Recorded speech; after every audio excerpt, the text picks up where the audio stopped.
Helicopter তৈরি করে আলোড়ন সৃষ্টি করেছেন খুলনার কলেজ পড়ুয়া এক শিক্ষার্থী। দেশীয় প্রযুক্তি আর চায়না ইঞ্জিনে তৈরি এই হেলিকপ্টারটি তৈরিতে কোটি টাকা নয়, বরং খরচ হয়েছে মাত্র 2 লাখ।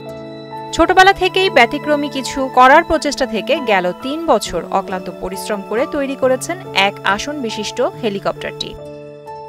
নিজের স্বপ্ন থেকে নাজমুল ওয়েবসাইটের সহযোগিতায় জ্ঞান অর্জন করে দেশীয় প্রযুক্তিতে তৈরি করেছেন এই হেলিকপ্টার।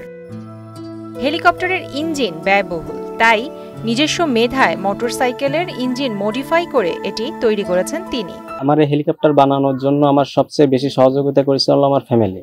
আর মা বাবার সাপোর্ট না থাকলে আমি এই পর্যন্ত আজ পৌঁছাতে পারতাম না। ভবিষ্যতে চিন্তা ভাবনা যে আমি চাই যে যদি সরকার যদি আমার দিকে তাকায় বা কোনো এভিয়েশন প্রতিষ্ঠান যদি আমার দিকে তাকায়, সেক্ষেত্রে আমি এর থেকে আরো ভালো কোনো কিছু ডেভেলপমেন্ট করতে পারবো বা এর থেকে আরো ভালো কোনো কিছু করতে পারবো।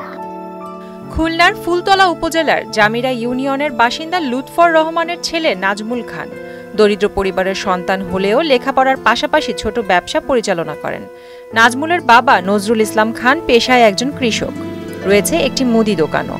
দারিদ্রতার মাঝেও ছেলে উদ্ভাবনী ইচ্ছাকে উৎসাহিত করতে জুগিয়েছেন অর্থ।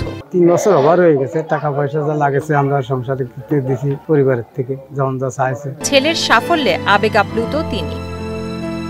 স্থানীয়রা নাজমুলের এমন উদ্ভাবনে উচ্ছ্বাসিত। নাজমুলের হেলিকপ্টার বানানোর পরিকল্পনাকে উৎসাহ জুগিয়েছেন এলাকাবাসী। যখন বড় হলো এসএসসি পরীক্ষা দিল, তখন থেকে ও প্রথমে এই করার জন্য চেষ্টা করতেছে। তারপরে কলেজে পড়লো, কলেজে যেয়ে তারপরে এই জায়গায় ও নিজে ছোটখাটো একটা করি। আজকে এসেছিলাম এই যে হেলিকপ্টার বানানো দেখতে, বানাইছে, এটাই সফল হয়েছে দেখতে যে উড়াবে কয়েকদিন 2-1 দিন পর। বর্তমানে যন্ত্রটি কাজ করায় গর্বিত তারা। প্রতিদিনই দূর দূরান্ত থেকে উৎসুক জনতা ভিড় করছেন এই হেলিকপ্টারটি দেখার জন্য।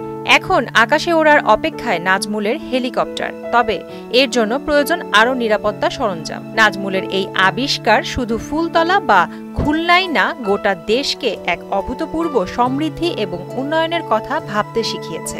একই সাথে তার নিরাপত্তা ও পাশে থাকা নিয়েও ভাবছে স্থানীয় প্রশাসন। তবে আমাদের সম্মানিত জেলা প্রশাসক খুলনা মহোদয় স্যার আমাদের সাথে যোগাযোগ করেছেন এই বিষয়টা নিয়ে, এবং তার নির্দেশনা ছিল এটাই যে তাকে যেন আমাদের দিক থেকে সার্বিক সহযোগিতা করা। তবে আমাদের একটি কনসার্নের বিষয় আছে, সেটা হলো তার যে সেফটিটা, এই হেলিকপ্টার উড়াতে গিয়ে তার সেফটি যেন কোনো ইস্যু তৈরি না হয়, তার নিরাপত্তার বিষয়টা মাথায় রেখে যেন সেই কাজটা করতে পারে, দেখভাল করব। এবং তার ভবিষ্যতে যদি তার এই ধরনের কোনো পরিকল্পনা থাকে যে এই ধরনের কাজ সে করতে চায়, সেক্ষেত্রে কারিগরি যে সহযোগিতাগুলো কারিগরি প্রতিষ্ঠান থেকে পাওয়া যেতে পারে, সেই ধরনের সহযোগিতা যেন সে পায়, এটা আমাদের ইচ্ছা আছে। নাজমুল এবং তার মতন প্রতিভাদের সৃষ্টির মূল্যায়ন ও সহযোগিতা করবেন দায়িত্বপ্রাপ্তরা, এমন প্রত্যাশা স্থানীয়দের। মানে ওরা আল্লাহর ইচ্ছায় যে পথে যে গেছে সেই ভালো একটা চাকরি তো আল্লাহ দিলি, তাই সাইডে আছে আমাকে সরকারের একটু সহযোগিতা হলে আরো সামনের দিকে গতি পাবে। প্রিয়াঙ্কা নিতু, মোহনা ডিজিটাল।